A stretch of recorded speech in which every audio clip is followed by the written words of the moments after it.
Troisième et dernière partie de ce Club Estac grand format version Ligue 1. L'Estac reçoit Lille ce samedi à 17 h au Stade de l'Aube. C'est la 5e journée de Ligue 1. On passe donc tout de suite à l'avant-match.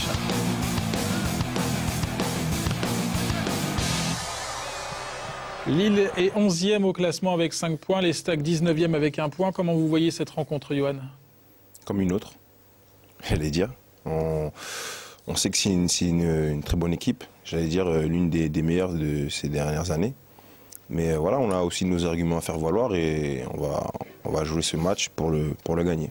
Que ce soit Lille ou une autre équipe, on fait de son mieux évidemment. Alors il y a un petit Troyen au talent immense qui a rejoint les rangs du LOSC cet été. Il s'agit de Djibril Sidibé, l'ex-latéral droit de cette équipe troyenne. Bonsoir Djibril. Bonsoir. Comment ça va du côté de Lille déjà? Écoutez, ça va très bien. On essaie de s'acclimater dans cette belle ville. C'est bien, tout va bien pour l'instant. Un match en Ligue 1, un but, c'était du côté de Nice. Pour vous, vous êtes forcément satisfait de vos débuts avec le LOSC?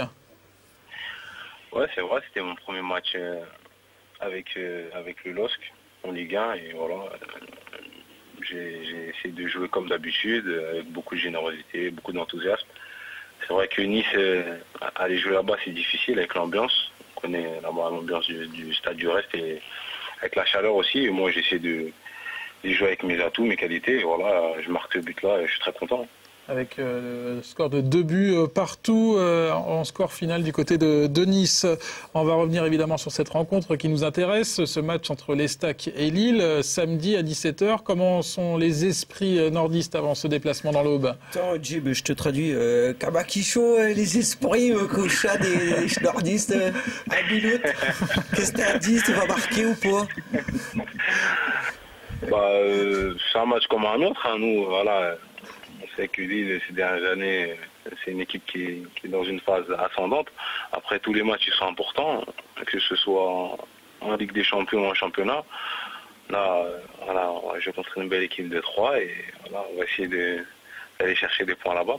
Justement, il y a ce match de Ligue des Champions là, qui vous attend mercredi prochain contre les Biélorusses du Baté Borisov. Est-ce que Rudy Garcia, l'entraîneur de Lille, va faire tourner son équipe du côté du Stade de l'Aube? Je ne sais pas du tout. Hein, là, tous les joueurs ils sont mobilisés. Voilà, après, ça va nous de répondre présent. Le coach va faire ses choix et voilà, c'est comme ça. C'est beau ça, Djibril qui nous parle de Ligue des Champions. Hein? Truc de ouf. Hein. Johan, vous avez une petite question par rapport à ce match ou par rapport à Djibril du côté du Nord? Est-ce qu'il va jouer? C'est ça c'est ce qui m'intéresse, moi. Savoir si je sors dans ses pieds ou dans sa tête, je sais pas, sur la tête ou sur les genoux, comme tu veux. Tu me dis? Non, je ne sais pas, on verra. Hein. Pour l'instant, il y a des mises en place qu'ils ont faites. Après, tout le monde est concerné. Le coach, il met des choses en place. Après, on verra. Moi, j'aimerais bien jouer. Après, je sais que c'est un match particulier si j'ai la chance de jouer. Après, il y aura un petit passement de cœur, là. Qu'est-ce que tu penses, toi, du début de saison de ton équipe, Jim? On va dire que c'est un peu mitigé, même si les matchs, par exemple le match de Nice, on a eu beaucoup d'occasions, que ce soit pour nous et pour eux, on aurait pu le gagner. Le match aussi face au Paris Saint-Germain, c'était un gros match. Après, voilà, les individualités sont fait ressentir avec Ibrahimovic. Mais bon, après, voilà, là, le classement, on est 11e. On ne se fait pas de soucis, on sait qu'on a les qualités techniques, mentales pour faire basculer les matchs. Après, voilà, là, c'est le début du championnat. Même par rapport à 3, là, ils ont 1 point, c'est la 5e journée. Après, si ça aurait été la 10e journée avec 1 point là, peut-être que ça aurait été alarmant. Mais pour l'instant, je sais que c'est le championnat, c'est le début, on verra plus tard. Hein. Une petite dernière question par Seb Dallet. On sait que maintenant vous avez un très beau stade et que Lille aimerait forcément jouer la Ligue des Champions tous les ans. Là, vous restez sur une défaite contre Paris. Je suppose que pour vous, le discours, c'est une victoire impérative à 3, non? C'est vrai qu'on peut dire ça comme ça. On a perdu. Après, nous, on est une équipe de compétiteurs. Voilà, on vient pour gagner. Après, chaque match, on joue pour gagner. Après, voilà, c'est vrai que ça à l'extérieur, mais voilà, on a nos chances. Et comme eux, après, on verra ce que ça donnera à la fin. Préviens bien tout le monde que c'est dur de gagner au Stade de l'Aube. Hein. Ouais, c'est vrai, je je connais, c'est très bien que c'est difficile. Mais bon, après, on a la qualité pour remporter ce match, je pense. Ça fait bizarre d'entendre Djibril dire on va s'imposer à 3. Fais attention à ce que tu dis quand même. Allez, Tranquille. Un grand merci Djibril pour avoir passé quelques minutes avec nous et on se retrouve donc samedi soir, titulaire ou pas, on vous retrouvera du côté du Stade de l'Aube. Évidemment, bonne soirée à vous, à très bientôt. Merci à vous aussi.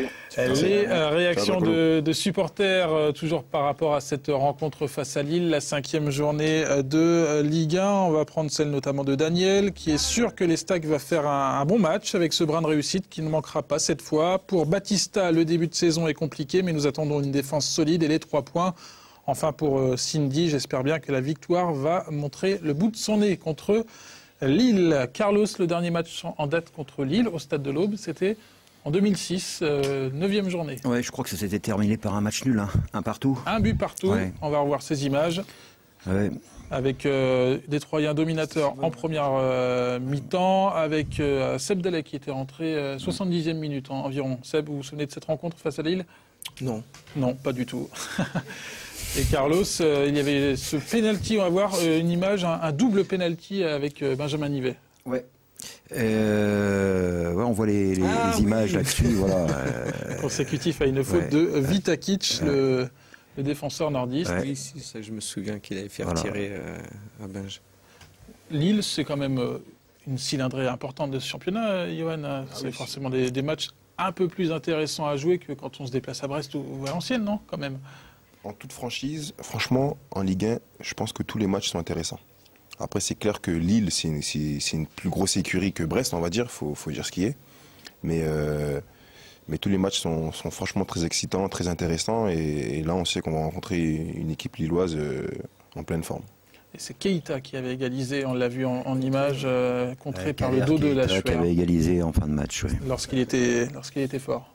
Voilà. Ouais, un mot rapide maintenant sur la composition d'équipe de cette équipe de Lille.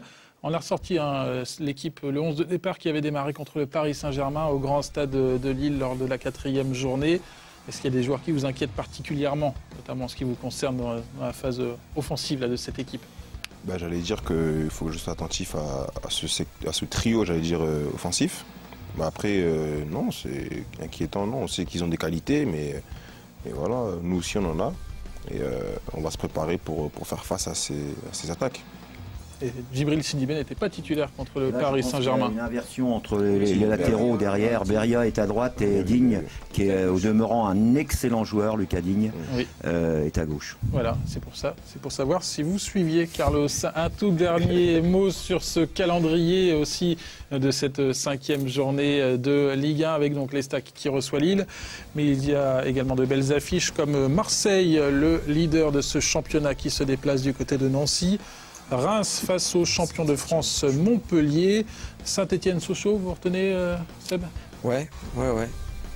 Et puis Paris du côté de Toulouse. Tous les matchs vous intéressent ou alors... pour Toulouse. Tous les matchs vous intéressent, Johan, ou alors lorsque vous regardez les résumés, vous insistez sur tel ou tel match? Non, je regarde, dans les résumés, je regarde tous les matchs. Pour l'instant, le match qui m'intéresse, c'est celui-là contre Lille. Après ouais, c'est vrai qu'à la fin des matchs, on regarde un peu les résultats pour voir ce qui s'est passé devant ou derrière nous. Vous êtes assidu à cette Ligue 1, plus peut-être qu'à la Ligue 2. C'est plus intéressant de voir un résumé de Toulouse-Paris ou de Nancy-Marseille que de Istres-Châteauroux. Hein. Écoutez, on est en Ligue 1, donc ça fait plaisir de regarder les résumés de Ligue 1. Après, quand on était en Ligue 2, on faisait pareil pour la Ligue 1 et pour la Ligue 2. Mais c'est clair que ça fait plaisir de pouvoir se regarder aussi dans un résumé de Ligue 1. Voilà, passer à jour de foot notamment. Voilà donc pour le programme et l'avant-match complet sur cette 5e journée de Ligue 1. On redonne le coup d'envoi, ça sera samedi à 17h face à Lille, champion de France il y a 2 saisons. On peut se lancer un petit pronostic à chaque fois comme ça avant les avant-matchs? Voilà, j'espère que Carlos va dire que l'Estac va perdre. Pour l'Estac, moi. 1-0 pour l'Estac. Oui, je pense que l'Estac va perdre. Voilà. Effectivement, l'autre jour j'avais dit qu'on allait gagner, on a perdu, donc non, mais sur au niveau hiérarchique, il ne devrait pas y avoir de problème pour les Lillois, sauf que j'oublie pas quand même On avait dit un pronostic, pas une analyse. On a joué quand même un match amical. On a joué un match amical à Cambrai contre le LOSC. Ça dit qu'un match amical. 18, donc je Il y a eu un pronostic. bon quart d'heure difficile. Et puis le reste du temps, on avait tenu tête. Même Benjamin Psaume avait failli marquer. Elle avait trouvé la barre transversale. Le pronostic? Tu nous fous un petit pronostic? 2-1. Non, mais 2-1. là, on a compris. Victoire. Victoire 2. Victoire 2-1, voilà. Et moi, je dis un but partout. Un but but partout. Voilà. Ça serait pas mal. Ça serait pas mal. Allez, voilà, on va rester Avant dans d'aller gagner à Sochaux. la dernière séquence de l'émission. Comme d'habitude, il s'agit maintenant du jeu.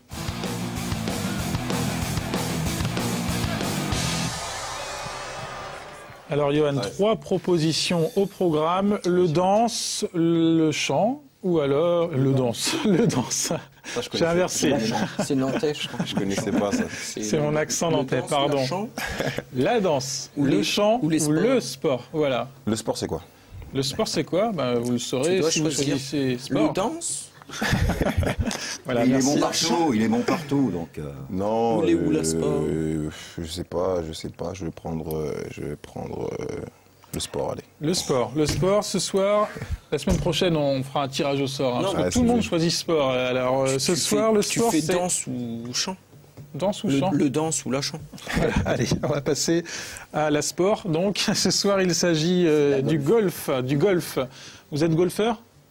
Non. Non, pas du tout. C'est ce qu'on va voir. Vous allez me rejoindre, Seb et Carlos. Seb va nous montrer surtout parce que Seb, c'est un pro du golf.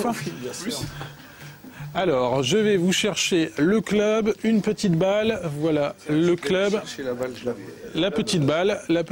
Spéciale compétition. Voilà, spéciale compétition. Ça, c'est le trou. Johan, vous allez vous rapprocher de nous.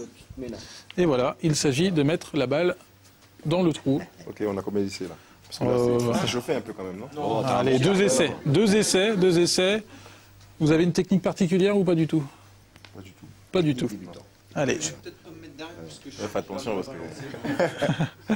allez, c'est parti. Premier essai pour Johan Thuram. Ah, c'est pas trop mal, c'est pas trop mal. déjà fait du mini-golf. Alors, avant le deuxième essai, on va montrer Seb Dallet qui est un pro du golf. Non, mais c'est pas le bon club, ça. Comment tu veux faire? Voilà, Ouais. voilà. Tu peux Il y pas. a un peu de pression là quand même, hein. Non? Bah, non. Si. Non? Comment tu veux? Je la mets pas. Hein. Eh non, c'est à côté. On va voir Ça, le deuxième essai. Si je suis lâché quand même là, ça va, il a raté. Si- Carlos, si- il si peut y lui- arriver, Si Carlos. lui c'est un pro et qu'il a raté, Les yeux fermés. c'est que. Ah oui, Carlos. Vas-y. Allez, ouais. Fais l'effort, Mino. J'ai été ridicule aux fléchettes. Alors, Allez, c'est parti. Allez. Concentration. Allez. Ah, c'est pas mal. Ah oui. C'est pas mal. Non, c'est juste à côté. Bon, pas trop déçu. Il faudra revenir sur le plateau. Non, je pense que si j'ai un troisième essai, je le mets. Troisième essai? Bon, allez, on y va vite alors. Vite fait alors, hein. Vite fait, c'est pas mal, non, c'est raté. Troisième essai et on va se quitter. Carlos, pendant que Johan fait son troisième essai, on va donner l'invité de la semaine prochaine. eh bien, ça sera le buteur de la sélection guinéenne, Mohamed Yattara. Mohamed Diatara sur le plateau de Club Estac. Merci à tous de nous avoir suivis. Voilà. Merci Johan d'être venu sur le plateau. On se retrouve la semaine prochaine pour un faire un nouveau sport d'équipe. numéro de Club Estac. Bonne soirée à tous.